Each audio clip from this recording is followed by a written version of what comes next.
Hello, fellow Star Wars fans. It is Starrapter here, coming at you with another Star Wars The Mandalorian review. This time it's for Episode 6, Chapter 6, titled The Prisoner. As always, I will be talking full spoilers, so you have been warned. So this episode has The Mandalorian joining another crew of bounty hunters, and they have to release this prisoner from a New Republic ship. Things happen, and next thing you know, the Mandalorian is versing these bounty hunters, comes out on top, and gets away with some money, and having New Republic strike down this haven for this scum. So this episode, I thought, would get us a little bit closer to what's happening with Baby Yoda's origins, as it has been a couple episodes that we have been doing these kind of side quests, if you will, in video game terms. And here we have kind of another side quest, but I feel like this one was more valuable than last week because we're getting hints at what the Mandalorian did in his past, and mainly through these crew members, especially this Twi'lek, played by Natalie Tenya, who was actually in Harry Potter and Game of Thrones. So I really appreciated seeing her. She has this really kind of crazy attitude. She has this affection for Mandalorian. Mandalorian kind of left her for dead, it seems like, and it happens to be that her brother is the prisoner that they're trying to get out. And it really fleshes out Mandalorian as a character, because now he can't be taking jobs for the Bounty Hunter Guild, and he has to go through these other means, as what Grief Karga mentioned in the beginning of this series. There's these other bounty hunters that work under the radar, and this is kind of what we're seeing, is this scum faction. And I like this crew of bounty hunters. They all had their own kind of feel.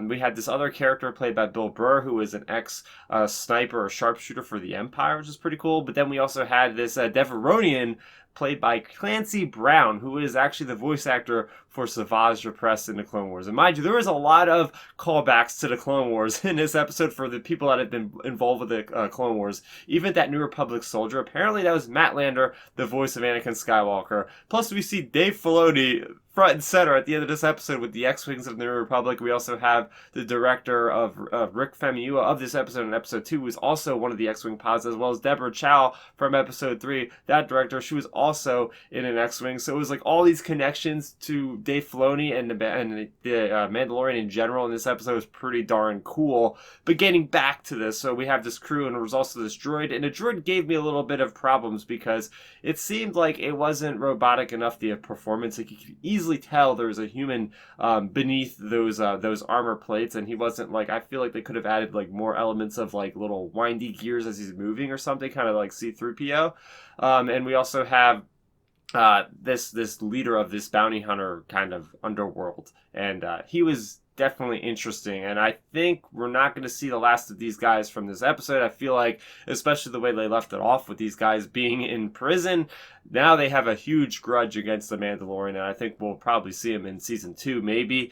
But getting into the feel for the New Republic, and this is the first time we've really seen the New Republic in this way, certainly in live action, because they've been dead since The Force Awakens, unfortunately. But seeing the stark contrast of what the rebellion was, and everything's kind of dirty, now the New Republic, everything in that cruiser is very clean, very white. We also see these new type of droids. So the New Republic uses droids a lot, kind of like the Separatists did, which I found very interesting. These droids had a very unique design, kind of reminding me of like a mix between a super battle droid and a B-1 battle droid. And we see the Mandalorian just channeling his hatred of droids and just taking them out left and right, using every possible means to take them out. And the fact that we have this really interesting kind of stealth mission by the Mandalorian, and he's turning off the lights and masking his there's lots of really cool visuals of like the lights blinking and him like getting closer and closer to his enemies, taking them out. We don't see a lot of Baby Yoda, and they do play this off as like, oh, he's about to use the Force power on this droid Z, and Mandalorian comes up and shoots him. So I was hoping to see Baby Yoda do something, but he kind of took a backseat in the last couple episodes, unfortunately. But I mean, overall, like, I feel like this ending of this episode kind of dragged on with that sequence, that suspense sequence. Yes, like, I think it just went a little bit too long, which is kind of funny because we think of these episodes as very brief, and this one was a little bit longer than most of them, at like 40 minutes or so when you put in the credits or whatever. But I think they could have maybe made it not so long at the end there. But overall, what did we learn from The Mandalorian? I think that's what everybody wants to take away from these episodes. Is we have 8 episodes. Each episode needs to be impactful. What did we learn from the character? What is going to push the plot and the story forward? We do get this hologram from Grief Karga, who we find out by Z the droid is trying to get Mando to come back with the child, so he's still trying to reach out to him. We don't have a big connection between this and what's going to happen with Grief Karga. Unfortunately, even that big tease from the last episode didn't really factor in at all in this episode. But the Mandalorian, we find out, like, yeah, okay, he's trying to do what he can for money, and that's really it. I mean, we know he still hates droids. We know that he is somebody that likes to work alone most of the time. I mean, he worked with the one character in episode 3, Cara Dune, but is there anything in this episode that's particularly a turning point for him, other than just us seeing how crafty he is with getting that beacon on the ship and having the New Republic come and save his butt?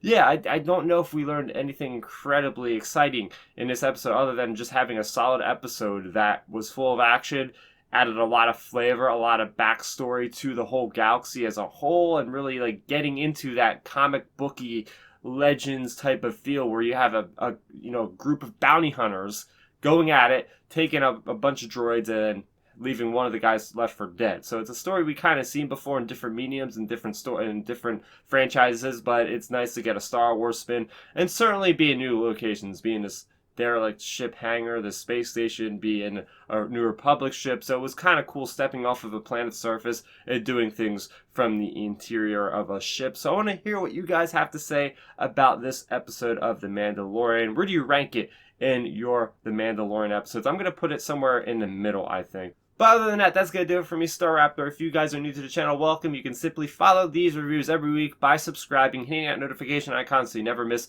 when another video goes live. That's going to do it for me, Starrapter. Thank you so much for watching, and may the Force be with you always. Thanks for checking out the video. Please hit that thumbs up symbol. It helps me know that I'm making content that you guys enjoy. And if you enjoyed this video, I also include 2 videos down below you guys should check out. And please consider subscribing to this channel. It helps support me, and it notifies you guys of when I get new videos up on the channel. You can also contact me on Twitter, Facebook, and Instagram at Starrapter.